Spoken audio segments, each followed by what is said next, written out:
Comics of 100 Years Ago, June 23rd, 1925. It's Little Orphan Annie by Harold Gray. Annie and Daddy are outside. Daddy is still in his suspenders and armbands. Annie is in her polka dot jumper. She looks to her left and says, actually, she looks to her right and she says, "Oh, gee, there comes the sheriff. I wonder what he wants." "He's a pretty honest sort of guy, I understand," Daddy says.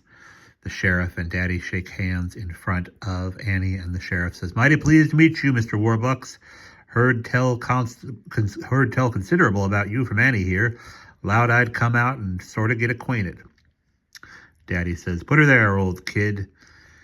Annie says, "You're a great guy, and any pal of hers is aces with me, see?"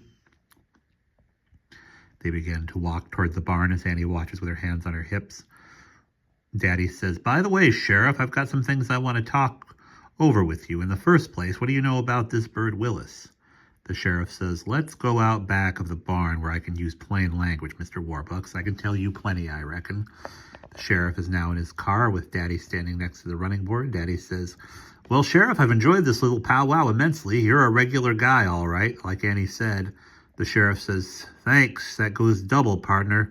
He-men are getting awful scarce in these parts, but it's sure been a pleasure to talk to you. If I can help you any time, just say the word."